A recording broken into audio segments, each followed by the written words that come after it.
So next we will have to surface mark the appendix. Okay. So and then you will have to surface mark ileocecal orifice. Appendix, if you want to mark the whole of the appendix, you can mark, or you are marking the base of the appendix or appendicular orifice or McBurney's point. So you know what is McBurney's point. So this is the site of maximum tenderness in case of acute appendicitis. So you are seeing the umbilicus here. You are seeing the anterior superior iliac spine here. If we draw a line connecting this umbilicus with the anterior superior iliac spine, so that line will be called as spino-umbilical line. So partially I will rub this. So you can see here, I will be connecting the umbilicus with the anterior superior iliac spine by drawing a line. This will be called as spino-umbilical line. So this will be called as spino-umbilical line. Now what I'll do, I'll measure the distance between the two ends of this spino-umbilical line. So total it is 14 centimeters. It's about 14 centimeters. This you divide it into three parts. Okay. So the junction between medial 2/3 and lateral 1/3. The junction between medial 2/3 and lateral 1/3 should be taken.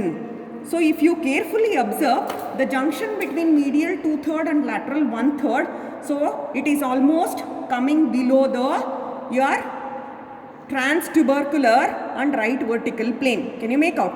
So this is nothing but the spino-umbilical line between the umbilicus and anterior superior iliac spine. We have measured the distance, medial 2/3 and lateral 1/3 we have marked. So at this point, if you press, in case of acute appendicitis, the person will have maximum pain.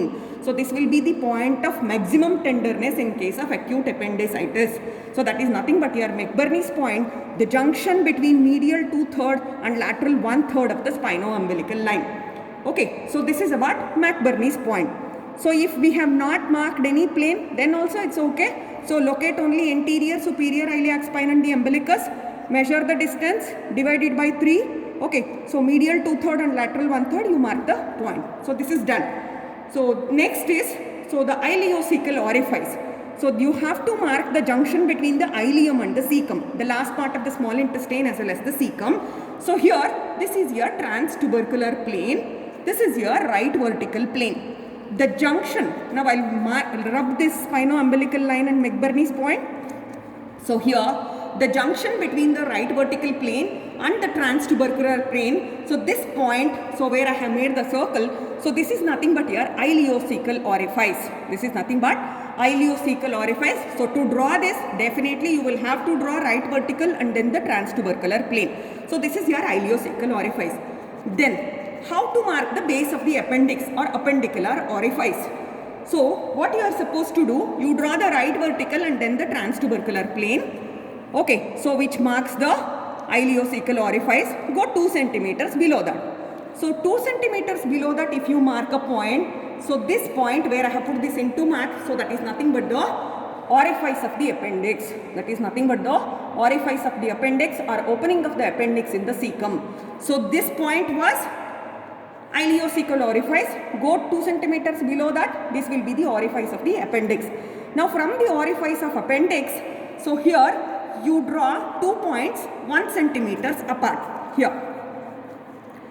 So this is 1 centimeter, you draw 2 points, one here, then go upwards around 7 to 9 centimeters. Even if you draw up to 9 centimeters, okay. So this is 7. So I have marked a point 7 centimeters away from the appendicular orifice.